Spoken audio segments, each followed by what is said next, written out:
Rescue the Heart brings you a cinematic story inspired by true rescue events. Who truly saves who? This heartfelt tale follows Henry, an orphan in 18th century England, living in the bustling market town of Devizes, where poverty and privilege stand side by side. When he discovers a dying hunting dog, Henry must find the courage to save a life, even when he has almost nothing himself. This story is inspired by real rescue work in Turkey, where our small group helps sick, injured, and neglected animals every single day. Though told through a historical setting, these events reflect the emotional reality of countless modern rescues. Enjoy this as a cinematic style storytelling created to touch your heart and remind you of the power of kindness. Jack was first spotted on the fields around Devizes, a black shadow hunched close to the ground. Not many passed this way, save for a few gamekeepers and the odd poacher. This was the time of year they hunted the grey partridge, the beautiful pheasant in all their glory of colour, and the elusive woodcock. Hunting was in full swing, with wild tales of great shoots and the sound of gunfire in the early morning. Henry, our young man, never wanted to hunt. His love for birds and all creatures was not in the thrill of killing, but in the mending of wounds and watching how birds and animals lived their own lives. Henry and Patch would often wander around the fields and lanes, just breathing in the fresh air with no care but to see nature. Patch was the first to sense something was different.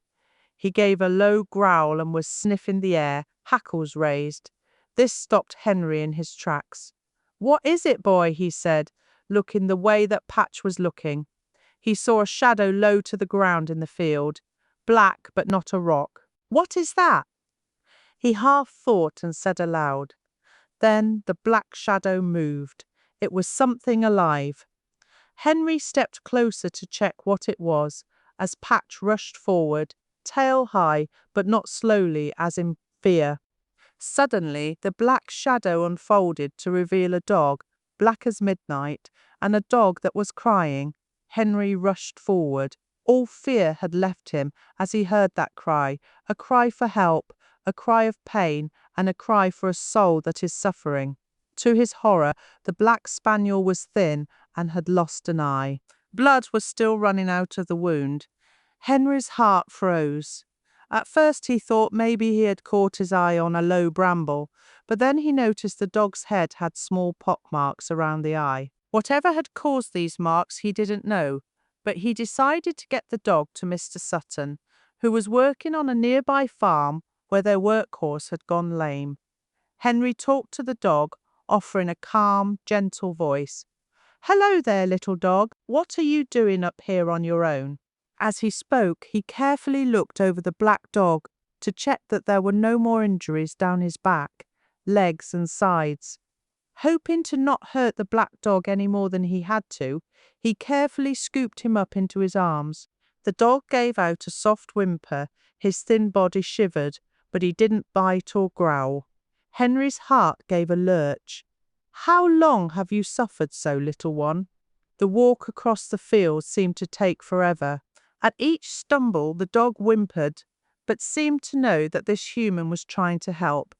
Patch understood the urgency and would keep running ahead, as if to shout out encouragement to Henry.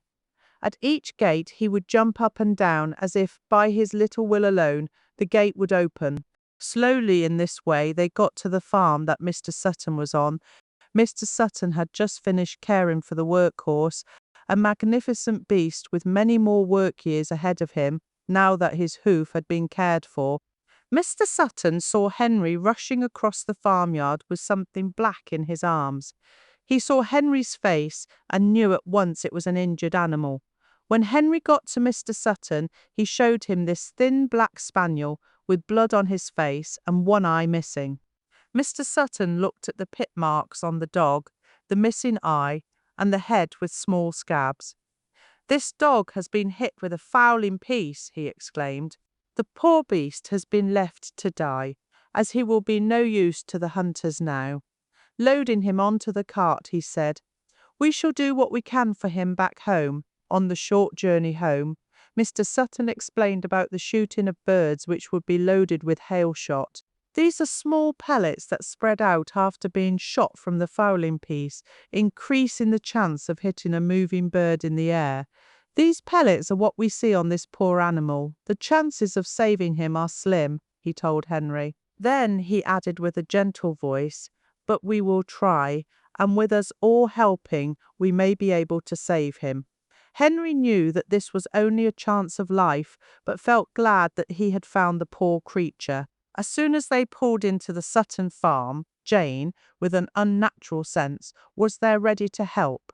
Her ability to train as a herb wife had grown as she had blossomed in her role in the Sutton home. She dried herbs and would spend any of her time off studying or gathering roots and flowers to help others. Many of the poor knew she had the gift and would ask for her help with sick children or the elderly who could not afford the fees of a doctor. Jane asked Mr. Sutton if she could help, as she had a few remedies that might work. Mr. Sutton agreed, but first he warned them both, if they helped, they had to help with it all. This meant holding the dog still and allowing him to get out as many pellets as possible, and holding the poor creature to allow the washing of the wound. This was no easy procedure, as the dog would not be asleep, as anesthesia was not invented yet. Jane offered some of her syrup of white poppies. It was not a pain relief known to be used on animals, but a draught that stopped smallpox victims screaming in pain. It also gave them a deep sleep, which was a kind mercy in itself. Just a few small drops to offer some help for the poor creature.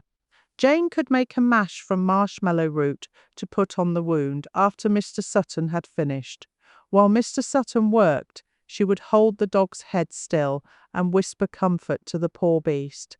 Henry would help remove the pellets, but his main job would be to hold the dog still. Once the plan was decided, everyone went into action, getting ready for the work ahead. Using the room Mr. Sutton kept clean for limited operations, they set to work. Jane carefully gave the dog a few drops of her syrup, rubbing it into his gums to help. They carried the thin dog to the table and tied his legs still, each saying a silent prayer as they started the grim work ahead. Mr. Sutton used a probe, an iron rod that helped dig out the pellets. The dog cried, but mostly stayed still, with Jane talking non-stop, calming the poor dog as best she could. Henry held the dog firm. As Mr. Sutton felt each pellet and pulled it out, he used forceps for the bigger groups of pellets. When the dog would cry out, Jane would offer another drop of her syrup. Henry was worn out by the time Mr. Sutton said he thought he had finished. Jane let go of the dog's snout and went off to get a poultice ready.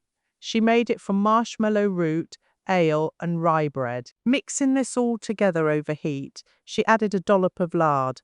This hot mash would be placed onto linen, and while it was still warm, Jane applied this to the dog's wound, binding it tightly so it stayed on.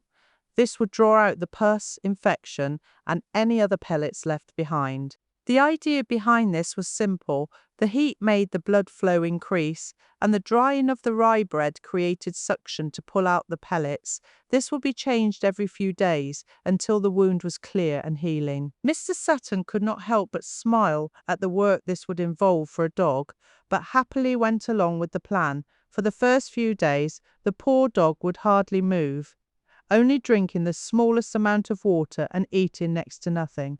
He was in pain, and Jane tried to ease it with her remedies, including lettuce water to help aid sleep.